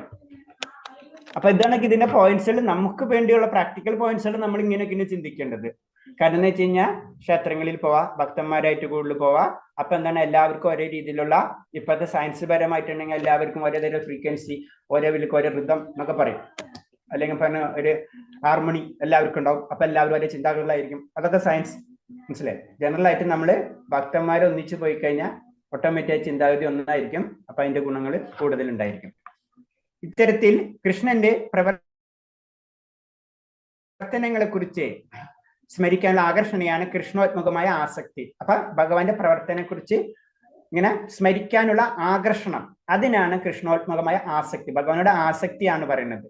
ഭഗവാനും നമുക്ക് മാത്രമല്ല ഭഗവാനും ആസക്തിയായിരിക്കും. അതാണ് പ്രത്യേകത. ഭഗവാൻ ഭക്തനെ കാത്തു നിൽക്കാണ്. അവിടെ ഭക്തന് വേണ്ടിയിട്ടുള്ള കാര്യങ്ങൾ ചെയ്യാൻ വേണ്ടി നിൽക്കാണ്. ഭക്തനെ കാണാൻ വേണ്ടിയാണ് ഭഗവാൻ അവിടെ നിൽക്കുന്നത്. അപ്പൊ എന്താണ്, അതാണ് നമ്മൾ പറയുന്നത് ഭക്തന്മാരെ കൂടെ പോകണമെന്ന്. അപ്പൊ ഭക്തനെ കാണാൻ വേണ്ടി ഭഗവാൻ നിൽക്കുമ്പോ നമുക്കും ഭഗവാനെ കാണാൻ കഴിയും. അതാണ് ശ്രദ്ധിക്കേണ്ടത്. എപ്പോഴും നമ്മൾ യാത്രകളൊക്കെ ഭക്തന്മാരെ കൂടെ ആവാൻ ശ്രമിക്കണം. ഭക്തിയുത സേവനത്തിന്റെ പ്രകടനത്തിലൂടെ ആധ്യാത്മികമായി ഭഗവാനിൽ സായുജ്യം കൊതിക്കുന്ന നിർവിക്യവാദികളും രഹസ്യവാദികളും ധാരാളമുണ്ട്. അപ്പൊ സായുജ്യത്തിന് കൊതിക്കുന്നത് അവരിൽ ചിലപ്പോൾ ഉത്തമ ഭക്തന്മാരുടെ മനോഭാവം അനുകരിച്ച് കൃഷ്ണനിൽ ലീലാവിലാസങ്ങൾ പവിത്രീകൃതമായ പുണ്യഭൂമിയിൽ സന്ദർശിക്കാറുണ്ട്. പക്ഷെ മോക്ഷത്തെ കുറിച്ചുള്ള ചിന്ത, അതുകൊണ്ട് അവർ അവരുടെ പ്രവർത്തനങ്ങൾ അഭിനിവേശമോ ആസക്തിയായി കണക്കാക്കാൻ വയ്യ. കാരണം മോക്ഷം എന്നുള്ള ചിന്ത വന്നു കഴിഞ്ഞു കഴിഞ്ഞാൽ പിന്നെ എന്ത് ചെയ്താലും പരിപൂർണയിൽ എത്തൂല. അതാണ് ഇതിൽ പറയുന്നത്. അവർ അതിനുവേണ്ടി ചെയ്യുന്ന കാര്യങ്ങളടക്കം മോക്ഷം എന്നുള്ള ചിന്തയ്ക്ക്, മോക്ഷത്തിന് വേണ്ടിയാണ് അവർ കാര്യങ്ങൾ ചെയ്യുന്നത്. അപ്പൊ ഭൗതികതയുടെ ഒരു ലാഞ്ചൽ ഉണ്ടായി കഴിഞ്ഞാല് അവിടെ പരിശുദ്ധമായ ഭക്തി ലഭിക്കില്ല. അത് മോക്ഷമാണെങ്കിൽ കൂടി, സായുജ്യമുക്തി ആണെങ്കിൽ കൂടി ലഭിക്കില്ല. അതിനേലും ഉയർന്ന തലമാണ് ഭക്തി എന്ന് പറഞ്ഞു തരാണ്, അല്ലെങ്കിൽ ഭക്തന്മാരെന്ന് പറഞ്ഞു തരാണ്. ഇതൊക്കെയാണ് ഈ ഭക്തന്മാരെ ഗുണങ്ങൾ. ഭക്തൻ എന്ന് പറയുമ്പോൾ ഇതാണ് എന്ന് പറഞ്ഞു തരാണ്. പിന്നെ അടുത്ത അഷ്ടകാലിക ലീല, കൃഷ്ണന്റെ ലീലാവിലാസങ്ങളെ കുറിച്ച് കൃത്രിമമായി ചിന്തിക്കുന്ന ചില ഭക്തന്മാരുണ്ട്. അഷ്ടകാലിക ലീല എന്ന പേരിലാണ് ഇതറിയപ്പെടുന്നത്. ലീലാവിലാസങ്ങളെ ചിന്തിക്കുന്ന ഭക്തന്മാര് കൃത്രിമമായിട്ട് കൃഷ്ണൻ ഒരു കൊച്ചുകുട്ടിയുടെ രൂപത്തിൽ, അല്ലെങ്കിൽ കൃഷ്ണന് രാധയുമൊത്ത് തങ്ങളുടെ മുന്നിൽ വന്ന് സംസാരിച്ചെന്ന് നാട്യത്തോടെ കൃഷ്ണന്റെ ലീലകൾ അവർ അനുകരിക്കുന്നു. അനുകരണമാണ് അതൊക്കെ. അതിനൊരു ജനറൽ ആയിട്ട് പറയുന്നതാണ്. കാണുമ്പോ ഭയങ്കര ഭക്തരൊക്കെ ആയിട്ട് തോന്നും. ഭയങ്കര അനുകരണമാണ്. ഭഗവാൻ ഞങ്ങളെ കൂടെ വന്നു, ഞങ്ങളെ കൂടെ ഇരുന്നു, സംസാരിച്ചു എന്നൊക്കെ പറയും. അങ്ങനത്തുള്ള ആ കാര്യത്തിനാണ് പറഞ്ഞത് അഷ്ടകാലിക ലീല എന്ന് പറയുന്നത്. ഭക്തി സേവനത്തിന്റെ ശാസ്ത്രം നിർവിക്തവാദികളും ചിലപ്പോൾ ഇത്തരം സ്വഭാവവിശേഷങ്ങൾ പ്രകടിപ്പിക്കാറുണ്ട്. ഭക്തി സേവനത്തിന്റെ ശാസ്ത്രം അറിഞ്ഞുകൂടാതെ നിർദോഷികൾ ഇതിലൂടെ പ്രലോഭിക്കുകയും ചെയ്യുന്നു. അപ്പോ ഒന്നും അറിയാത്ത ഒരു വ്യക്തിനെ പെട്ടെന്ന് എന്താണ് ഇതിലേക്ക് അവർ വീണു പോകും. അവർക്കറിയില്ല, അല്ലെ? ഇപ്പൊ ചെറിയ കുട്ടി നമുക്ക് ഇപ്പൊ ചൂടുള്ളതും തണുത്തതും ചൂടുള്ളതും അറിയാത്ത പോലെ, അതൊക്കെ പിടിക്കുമ്പോൾ അറിയുള്ളൂ എന്നത് പറഞ്ഞ പോലെ പെട്ടെന്ന് വീഴാൻ സാധ്യതയുണ്ട്. അതാണ് നമ്മൾ എപ്പോഴും പറയുന്നത്, ഭക്തി എന്നുള്ളൊരു ശാസ്ത്രം തന്നെയാണ്. അപ്പൊ ശാസ്ത്രത്തിന്റെ അതിന്റെ നിയമങ്ങളും കാര്യങ്ങളുണ്ട്. അതിൽ കൂടെ തന്നെ പോണം. നമ്മളെ വികാരം അല്ല ശരിക്കും. എന്നാൽ അനുഭവ സമ്പന്നായ ഭക്തൻ ഇത്തരം ഹാസ്യരൂപേണ കാണുന്ന മാത്രമേ തന്നെ ഈ തെമ്മാടിയത്തെ വിലയിരുത്തി കഴിയും. അതാണ് ഭക്തി. നമുക്ക് ഭക്തി എന്താണെന്ന് മനസ്സിലാക്കുമ്പോൾ ഇത് ശരിയാണോ തെറ്റാണോ എന്നൊക്കെ അറിയുള്ളൂ. അതേവരെ നമുക്കറിയില്ല. അതാണ് നമ്മൾ ഭക്തി എപ്പോഴും ആ ഗുരു പരമ്പരയിൽ നിന്നും നമ്മുടെ ശാസ്ത്രങ്ങളിൽ നിന്നും നമ്മൾ പഠിച്ചിരിക്കണം എന്ന് പറഞ്ഞത്. ശാസ്ത്രത്തിൽ ഒരു കാര്യം തെറ്റെഴുതൂല. ശാസ്ത്രത്തിൽ ഇത് എഴുതിയിട്ടുണ്ടെങ്കിൽ ഓക്കെ, ഇത് എഴുതിയിട്ടില്ലെങ്കിൽ അത് അവർ ഡെവലപ്പ് ചെയ്തിട്ടുള്ളതാണ്, അതിൽ നമ്മൾ പോകരുത്. ഭക്തിയാണ് ആഗ്രഹം എന്ന് വെച്ചാൽ നമ്മൾ ചിലപ്പോൾ അതിൽ ഭൗതികമായിട്ടുള്ള ചിലകൾ കിട്ടിപ്പോ നമുക്ക് ശരീരത്തിന് കിട്ടാം, ചിലപ്പോൾ മാനസികമായിട്ട് ഗുണങ്ങൾ കിട്ടാം. അതാണ് ആഗ്രഹം എന്ന് വെച്ചാൽ അതിന് പോവാം. അല്ലാതെ നമ്മൾ പരിശുദ്ധമായിട്ട് ആ അൾട്ടിമേറ്റ് റിസൾട്ടിന് വേണ്ടി പോകണമെന്ന് വെച്ച് കഴിഞ്ഞാൽ നമ്മൾ പറഞ്ഞിട്ടുണ്ട് പലപ്പോഴും, ശാസ്ത്രത്തിന്റെ വിദ്യ അനുസരിച്ച് തന്നെ ചെയ്യണം, വൈദിക നിയമങ്ങൾ അനുസരിച്ച് ചെയ്യണം, ഗുരുവിന്റെ ശാസ്ത്രങ്ങൾ അനുസരിച്ച് ചെയ്യണം, ഭഗവാന്റെ അടിയുറച്ച വിശ്വാസത്തിന് വേണ്ടി പ്രവർത്തിക്കണം, ഭക്തിയുടെ സേവനങ്ങൾ ചെയ്യണം. ഇതിലെ പതുക്കെ പതുക്കെ പതുക്കെ നമുക്ക് ഉയരാൻ കഴിയുള്ളൂ. ഇതാണ് ഇതിൽ പറയുന്നത് തന്നെ. അപ്പൊ ഇതിൽ തന്നെ വീണ്ടും പറയാണ്, ഏത് എന്താ പറയാ, ആസക്തിനെ പറ്റി ഡീറ്റെയിൽ ആയിട്ട് വീണ്ടും പറയാണ്. അനുകരണാത്മകമായ ആസക്തി 2 തരണം, അനുകരിക്കണം. അത് ആസക്തി 2 തരം ഉണ്ടെന്ന് പറഞ്ഞത്. ഒന്ന് ഛായ രൂപത്തിലുള്ള ആസക്തി, ഒന്ന് പരാസക്തി, അതീന്ദ്രിയമായിട്ടുള്ള ആസക്തി. അപ്പൊ ഭഗവാനെ അനുകരിക്കുന്നത് 2 രീതിയിലാണ്. അത് തന്നെ ഛായ രൂപേണയുള്ള ആസക്തി, പിന്നെ അടുത്തത് പരാസക്തി, അതീന്ദ്രിയമായിട്ടുള്ള ആസക്തി. ഭൗതിക സുഖഭോഗങ്ങളിലോ മുക്തിയിലോ തൽപരനായ ഒരുവന് തിരുനാമ ജപത്തിൽ മുഴുകിയിരിക്കുന്ന ഏതെങ്കിലും ഭക്തനുമായി സമ്പർക്കത്തിൽ ചിലപ്പോൾ ഭാഗ്യം സിദ്ധിച്ചെന്ന് വരാം. അപ്പൊ ഒരു ഭക്തനായിട്ട് ചിലപ്പോൾ നമുക്ക് കോണ്ടാക്ട് കിട്ടിയെന്ന് വെക്കാം. ഈശ്വര കാരുണ്യത്താൽ ചിലപ്പോൾ നാമജപത്തിൽ പങ്കുചേർന്നെന്നും വരാം. ഇപ്പൊ സാധാരണ ഒരു വ്യക്തി നമ്മളെ പോലെയുള്ള കൂട്ടാണ്. അപ്പൊ എന്താണ്, ഇങ്ങനെ ഒരു ഭക്തന്റെ ഇതിൽ കൂടാനുള്ള ഒരു അവസരം കിട്ടിയെന്ന് ചോദിക്കാം. അപ്പോൾ നമ്മൾ നാമം ജപിക്കാണ്. അങ്ങനെ ഈ അവസരത്തിൽ അവരുടെ ഹൃദയങ്ങളിൽ നിന്ന് ചന്ദ്രശ്രീ തളമായ രശ്മികൾ അവരിൽ പതിക്കും. ആ ഭക്തന്മാരുടെ സ്വാധീന ശക്തിയുടെ ബലമായി കേവലം ജിജ്ഞാസ മൂലം അയാളും ആസക്തി ചില മട്ടുകളൊക്കെ കാണിച്ചെന്ന് വരാം. അപ്പോ ഇവിടെ സംഭവിക്കണമെന്ന് വെച്ച് കഴിഞ്ഞാൽ ഒരു ഭക്തന്റെ സഹായത്തോടു കൂടി നമുക്ക് ചിലപ്പോൾ ചില മാറ്റങ്ങൾ സംഭവിക്കാം എന്നാ പറയുന്നത്.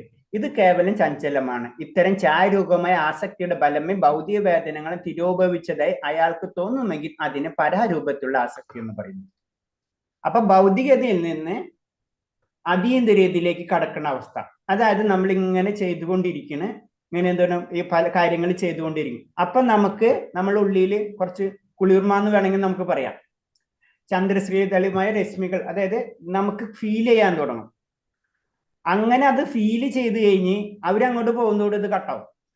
അവരുള്ള കാരണം കൊണ്ടാണ് നമുക്ക് അത് ഫീൽ ചെയ്യുന്നത്. പക്ഷെ അവര് നമ്മളിൽ നിന്ന് അങ്ങോട്ട് മാറിക്കഴിഞ്ഞാൽ ഇത് സ്വിച്ച് ഇട്ട പോലെ ഓഫായി പോകും. അത് സ്വിച്ച് ഇട്ട പോലെ ഓഫ് ആവണില്ല എന്ന് വെക്കുക. അപ്പോൾ അതിനെന്ത് പറയുന്നത്, പരരൂപത്തിലുള്ള ആസക്തിയായി മാറുന്നു പറയും. അതായത് നമ്മളെ കൂടെ ഗുരു ഉള്ള അല്ലെങ്കിൽ നമ്മളെ കൂടെ ഭക്തനുള്ള സമയത്ത് നമുക്ക് കുറെ വ്യത്യാസങ്ങൾ വരും. പക്ഷെ അത് പോണോടുകൂടി നമുക്ക് നമ്മുടെ വ്യത്യാസം അവിടെ നിൽക്കും. അത് വ്യത്യാസം പോകുമ്പോഴും നമുക്ക് അത് നിലനിൽക്കുന്നുണ്ടെങ്കിൽ അതിനെയാണ് പരരൂപത്തിലുള്ള ആസക്തി എന്ന് പറയുന്നത്. അതായത് നമ്മളിൽ അത് ഉറച്ചു തുടങ്ങി. അതിന്റെ ആ പ്രത്യേകത അതാണ്. ഉത്തമ ഭക്തന്മാരുടെ സമ്പർക്കത്തിന്റെ ബലമായ ആസക്തി ഉണ്ടാക്കിയെടുക്കാം. അതേപോലെ തന്നെ ഉത്തമ ഭക്തന്മാരുടെ അപരാധം പ്രവർത്തിച്ച് അത് കെട്ടുപോവുകയും ചെയ്യും. ആസക്തി ഛായാരൂപമോ പരാരൂപമോ ഏതു തരത്തിലേക്ക് കെട്ടുപോകാൻ പൂർണ്ണചന്ദ്രന്റെ കലാശയം പോലെയാണ്. പതുക്കെ പതുക്കെ കുറച്ച് ശേഷിച്ച് അവസാനം പൂർണ്ണമായി നശിക്കും. അതിനാൽ ഉത്തമ ഭക്തന്മാരും ഇടപെടുമ്പോൾ അവരുടെ അപരാധം പ്രവർത്തിക്കാതിരിക്കാൻ പ്രത്യേകം ശ്രദ്ധിക്കണം. അപ്പൊ ഇതേപോലെ തന്നെയാണ് നമുക്ക് ഛായാരൂപമോ പരാരൂപമോ, അതായത് അവരെ കൂടെ നിന്ന് അപ്പൊ അവരെ കൂടെ കുറെ ഗുണങ്ങൾ കിട്ടിക്കൊണ്ടിരിക്കുന്ന സമയത്തും അവരെ നമുക്ക് അപരാധങ്ങൾ ചെയ്യാം. അല്ലെങ്കിൽ പരരൂപത്തിലായി കിട്ടി നമുക്ക് നമ്മുടെ ആസക്തി കിട്ടിക്കഴിഞ്ഞാൽ നമുക്ക് ചെയ്യാം. അങ്ങനെ ചെയ്തു കഴിഞ്ഞാൽ അതാണ് പറഞ്ഞ വൈഷ്ണവപരാധം ചെയ്തു കഴിഞ്ഞു. ഉയർന്ന ഭക്തന്മാരെ നമ്മൾ അവരോട് അപരാധം ചെയ്തു കഴിഞ്ഞാൽ നമ്മുടെ ഭക്തി ഒറ്റയടിക്ക് പോവില്ല. പതുക്കെ പതുക്കെ പതുക്കെ പതുക്കെ ചന്ദ്രൻ ക്ഷയിക്കുന്ന പോലെ ക്ഷയിച്ച് പോകുന്ന പറയുന്നത്. അപ്പൊ അത് കാരണം കൊണ്ട് പറയാണ്, വളരെയധികം ശ്രദ്ധിക്കണം. വൈഷ്ണവ അപരാധം ചെയ്യാൻ പാടില്ല. അവരൊന്നും പറഞ്ഞില്ല, അവരൊന്നും ചിന്തിച്ചില്ല എന്ന് പറഞ്ഞ കാര്യമില്ല. നമുക്ക് പതുക്കെ പതുക്കെ അത് ബാധിക്കും എന്നാ പറയുന്നത്. മുക്തിയുടെയോ ബ്രഹ്മജ്യോതിയുടെ വിലയം പ്രാപിക്കാൻ്റെയോ തത്വങ്ങൾ അഭിനിവേശമുണ്ടാകുന്നവരുടെ ഹർഷോത്മാദമാകും കുറഞ്ഞ് പരയുടെയോ ഛായാത്മകത്തിന്റെ രൂപത്തിൽ ആസക്തിയായി മാറാം. അതല്ലെങ്കിൽ അഹംഗ്രംഗോപാസനയുടെ തത്വങ്ങളായി രൂപാന്തരം പ്രാപിക്കും. ഭഗവാനെ അഭേദത്വം കൽപ്പിച്ച് ആത്മസാക്ഷാത്കാരത്തിന് തുടങ്ങുന്ന ജീവാത്മാവിനെ ആഗ്രഹയാണ് ഉപാസന വിശദീകരിക്കുന്നത്. അപ്പൊ നമുക്ക് ഇവിടെ പറയുന്ന എപ്പോഴും ഒരു പോയിന്റ് തന്നെയാണ്. അത് പല രീതിയിൽ പറയുന്നുള്ളൂ. കാരണം നമുക്കുള്ളില് വീണ്ടും എന്താണ് ബ്രഹ്മജ്യോതി അല്ലെങ്കിൽ മുക്തി ഇതിലേക്കൊക്കെ വീണ്ടും നമ്മ ആഗ്രഹങ്ങൾ മാറുകയാണെന്ന് വെച്ച് കഴിഞ്ഞാൽ നമ്മളെ ഭക്തി കുറഞ്ഞുകൊണ്ടിരിക്കുകയാണ്. നമ്മൾ ഡൈവേർട്ട് ചെയ്ത് പോവരുത്. ഭക്തിയിൽ നമുക്ക് പല കാര്യങ്ങൾ നമ്മളിപ്പോ വളരെ സിമ്പിൾ ആയിട്ട് എക്സാമ്പിൾ പറയാം. അതായത് നമ്മൾ ഒരു എവിടെയാ സൂപ്പർ മാർക്കറ്റിൽ പോകണം, നമ്മൾ വീട്ടിൽ നിന്ന് എഴുതിക്കൊണ്ട് എന്നൊക്കെ വാങ്ങിക്കണം. അവിടെ ചെല്ലുമ്പോ പല സാധനങ്ങൾ കാണും. അപ്പൊ നമ്മളെ അതിനനുസരിച്ച് പല നമ്മൾ ഉദ്ദേശിച്ചതല്ല അവിടെ പോയി വാങ്ങിച്ചുകൊണ്ട് വരാം. നമ്മൾ അവരുദ്ദേശിച്ചതായിരിക്കും നമ്മൾ വാങ്ങിച്ചുകൊണ്ട് പോരാ. അതാണ് ഇതിലും പറ്റാന്ന് പറയുന്നത്. ഭക്തിയിലായാലും അങ്ങനെ സംഭവിക്കും. അതാണ് മുക്തിയും ബ്രഹ്മജ്യോതിയും. അവിടെ കാണുമ്പോ പലതും കാണുമ്പോ നമ്മ പെട്ടെന്ന് അട്രാക്ട് ആവുന്ന സാധനം കൊണ്ട് വാങ്ങിച്ചുകൊണ്ട് പോരുക. അത് ചെയ്യരുത്. അതാണ് ഇതിൽ പറയുന്നത്. ഭഗവാനുമായി അഭേദത്വം കൽപ്പിച്ച ആത്മസാക്ഷാത്കാരം തുടങ്ങുന്ന ജീവാത്മന അഹംഗ്രഹവാസന വിശദീകരിക്കുന്നത്. ഇത്തരം ആത്മസാക്ഷാത്കരണ അദ്വൈതവാദം എന്നാണ് സാങ്കേതിക സംജ്ഞ. തങ്ങൾ ഭഗവാൻ എന്ന് ഭിന്നരെന്ന് അദ്വൈതവാദികൾ കരുതുന്നു. ഇതിന്റെ ഫലമായി തന്നെ താൻ പൂജിച്ചാൽ അത് സർവേശ്വരന്റെ പൂജയായി എന്ന് അവർ കരുതുന്നു. ഇപ്പൊ ഞാൻ പറഞ്ഞ സിമ്പിൾ ഉദാഹരണം ശ്രദ്ധിച്ചാൽ മതി. നമ്മൾ ഉദ്ദേശിച്ചതല്ല, നമുക്ക് വീട്ടിലുള്ള സാധനങ്ങളൊക്കെ നമ്മൾ വേണ്ടെന്നൊക്കെ എഴുതി, അരി പഞ്ചസാര അതൊക്കെ എഴുതി കൊണ്ടുപോവാണ്. അത് കഴിഞ്ഞിട്ട് അവിടെ ചെല്ലുമ്പോ സൂപ്പർ മാർക്കറ്റിൽ ചെല്ലുമ്പോ പലതരത്തിലുള്ള പഞ്ചസാരകൾ പലതരത്തിലുള്ളത്. അപ്പൊ ഏതാണ് വാങ്ങിക്കണ്ടാണ്ട് നമ്മൾ അതൊക്കെ വാങ്ങിച്ചു പോരും. ചിലപ്പോ ഇങ്ങനെ പഞ്ചസാരയ്ക്ക് വേറെ എന്തെങ്കിലും വാങ്ങിച്ചിട്ട് പോരും. അപ്പൊ നമ്മുടെ കാര്യം നടക്കില്ല. അപ്പൊ അത്രേ ഉള്ളൂ. അതിൽ അദ്വൈതവാദികളാണെങ്കിലും മുക്തിവാദികളാണെങ്കിലും മായാവാദികളാണെങ്കിലും ഇതൊക്കെ, അല്ലെങ്കിൽ നിർവിക്തവാദികൾ, ഇതൊക്കെ ഇങ്ങനത്തെ ഭൗതികമായിട്ടുള്ള സുഖ സൗകര്യങ്ങൾ ഇതൊക്കെ അവിടെ ഉണ്ട്.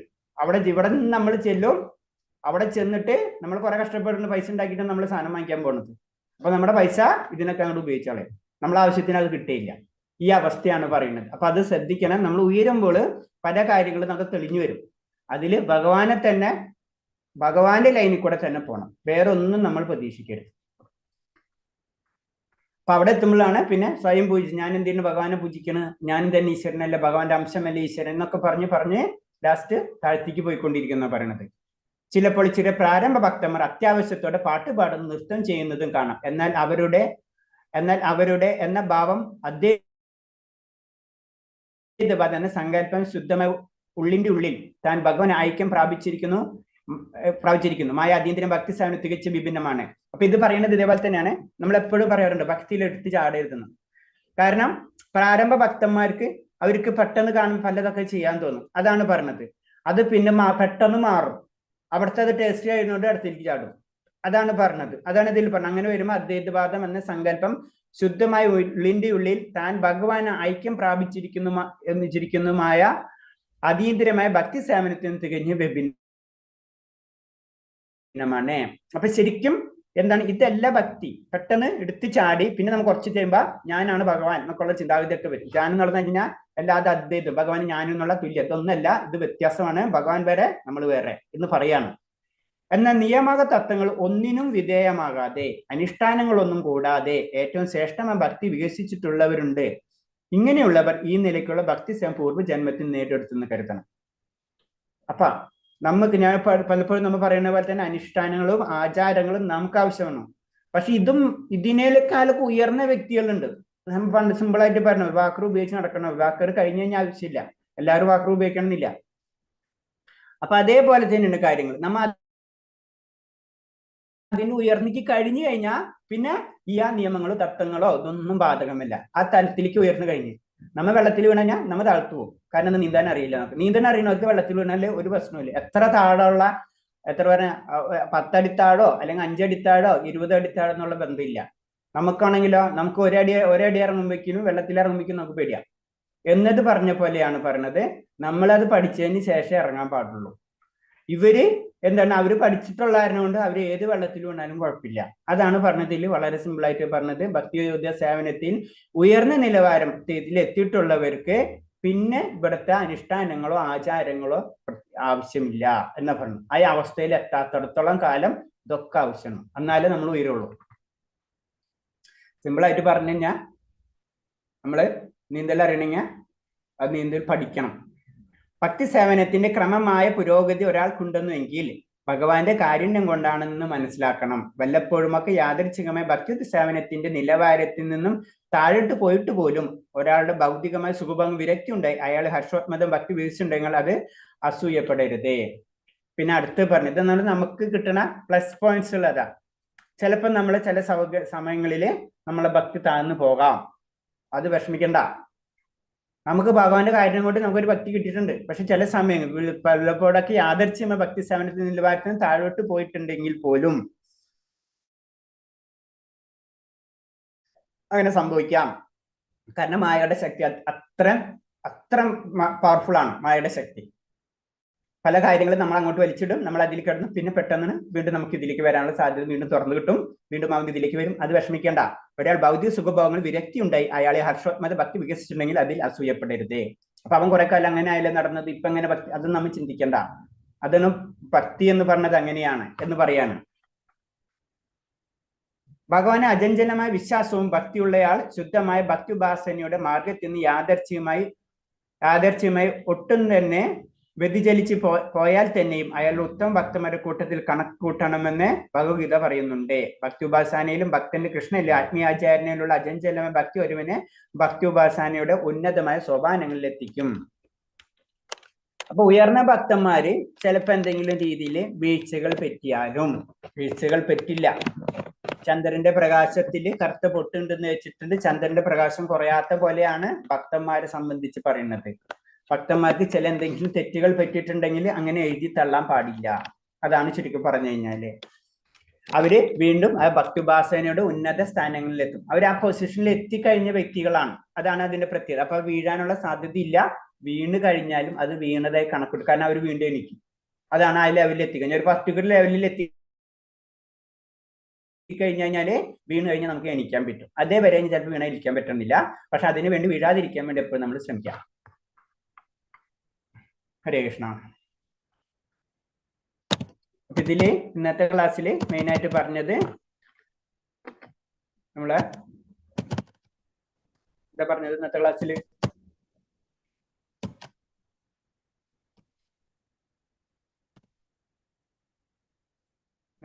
പറഞ്ഞത് അശ്വത്മതമായ പ്രേമം അല്ലെ. ഒരു ഭക്തൻ അശ്വത്മതമായ പ്രേമത്തിൽ എത്തിക്കഴിഞ്ഞാൽ ആ വ്യക്തിയുടെ ഗുണങ്ങൾ എന്തൊക്കെയായിരിക്കും, ആ വ്യക്തിയുടെ പ്രത്യേകതകൾ എന്തൊക്കെ ആയിരിക്കും എന്നാ പറഞ്ഞത്. അപ്പൊ എത്ര 9 രീതിയിൽ പറഞ്ഞിട്ടുണ്ട് പ്രത്യേകതകൾ പറഞ്ഞത്. അതിൽ ആദ്യത്തെ എന്ന് പറഞ്ഞത് സമയത്തിന്റെ ഉപയോഗം നല്ല രീതിയിൽ ഉപയോഗിക്കും, സമയം വേസ്റ്റ് ചെയ്യില്ല എന്ന് ചുരുക്കി പറഞ്ഞു ഞാൻ. പിന്നെ സ്ഥിരമായിട്ടുള്ള ഉത്സാഹങ്ങൾ ഉണ്ടാവും, പിന്നെ അനാസക്തി ഉണ്ടാവും, പിന്നെ അഹങ്കാരമില്ലായ്മ. ആ പറഞ്ഞ കാര്യങ്ങൾ തന്നെ വീണ്ടും പറയുകയാണ് നിങ്ങൾ. മഹാപ്രതീക്ഷ, എപ്പോഴും ഭഗവാനിലായി അടിയുറച്ച് ഭഗവാൻ എപ്പോഴും തൻ്റെ കൂടെ ഉണ്ടാവും എന്നുള്ള, അല്ലെങ്കിൽ ഭഗവത് ധാമത്തിലേക്ക് മടങ്ങിപ്പോകുന്നുള്ള മഹാപ്രതീക്ഷ ആ ഭക്തനിൽ ഉണ്ടാവും. പിന്നെ അഭിഷ്ട വിജയം നേടാൻ ഔത്സുക്യം ഉണ്ടാവും. പിന്നെ തിരുനാമങ്ങൾ ഉരുവിടാനുള്ള അഭിനിവേശം ഉണ്ടാവും. ഭഗവാന്റെ സർവശായിയായ ഗുണങ്ങളെ വർണ്ണിക്കാനുള്ള ഉത്കണ്ഠ. എപ്പോഴും ഭഗവാന്റെ എത്ര വർണ്ണിച്ചാലും ഭഗവാന്റെ വർണ്ണനകൾ എത്ര വർണ്ണിച്ചാലും മതി വരാത്ത ഒരവസ്ഥ ആ ഭക്തനിൽ കാണാൻ പറ്റും. ഇതൊക്കെയാണ് പറ്റി. പിന്നെ ഭഗവാന്റെ ലീലകൾ നടന്ന സ്ഥലത്ത് വസിക്കാനുള്ള ആഗ്രഹം ഏത് സമയത്തും ഉണ്ടാവും. പിന്നെ പറഞ്ഞ അഷ്ടകാലിക, അത് ജനറൽ ആയിട്ട് വേറെ ഇതും അനുകരിക്കുന്ന ഭക്തന്മാരെയാണ് പറഞ്ഞത്. അനുകരിക്കുന്ന ഭക്തന്മാരെ പറഞ്ഞ അഷ്ടകാലിക എന്ന് പറഞ്ഞത് അത് പറയാണ്. അതിൽ തന്നെ ഛായരൂപമുണ്ട്, പരാശക്തി. ഛായരൂപത്തിലുള്ള ആസക്തി, പരാശക്തി. അപ്പൊ അനുകരിക്കും. ഇപ്പൊ നമ്മൾ ഉയർന്ന തരത്തിലുള്ള ഭക്തന്മാരായിട്ട് കണ്ടുമുട്ടി അവരെ കൂടെ നമ്മൾ നിൽക്കുമ്പോൾ അവരുടെ ആയ ഫലം, അവരെ കൂടെ പ്രത്യേകത കൊണ്ട് നമുക്ക് ചില വ്യത്യാസങ്ങൾ വന്നു തുടങ്ങും. അത് ചിലപ്പോൾ ടെമ്പററി ആയിരിക്കും. ആ ടെമ്പററി നിന്ന് പെർമനന്റ് ആവുന്ന അവസ്ഥ എത്തുമ്പോഴാണ് പരാശക്തി, അതീന്ദ്രമായ അവസ്ഥയിലേക്ക് നമ്മൾ എത്താ എന്ന് പറയുന്നത്.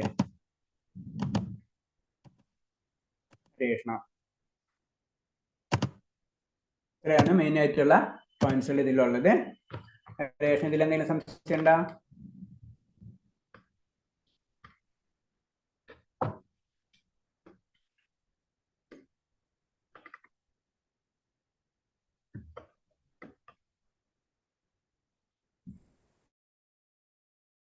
ഇതിന്റെ ഒരു സമരി പോലെ ഒന്നുകൂടെ പറയാ.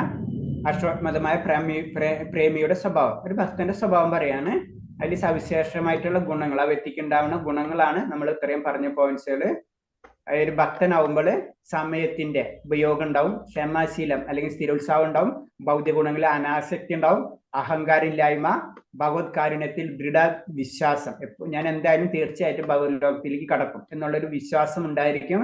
പിന്നെ ഭക്തിയിൽ വിജയിക്കും, ഉറപ്പ്, ഞാൻ ഭക്തി വിജയിക്കും എന്നുള്ള ഉറപ്പ്. പിന്നെ എന്താണ്, ഭഗവാന്റെ കാര്യങ്ങൾ വർണ്ണിക്കാനുള്ള ആഗ്രഹം, നാമജപത്തിലുള്ള ആഗ്രഹം, പിന്നെ ഭഗവാന്റെ ഗുണകരണങ്ങൾ വർണ്ണിക്കുക, പിന്നെ ഭഗവാന്റെ ധാമങ്ങളിൽ വസിക്കാനുള്ള ആഗ്രഹമൊക്കെ ആർക്കും ഉണ്ടാവും. ഈ ഉയർന്ന തലത്തിൽ ഭക്തിയിലെത്തിയ ഭക്തന്മാർക്ക് ഉണ്ടാവും എന്ന് പറയുന്നത്.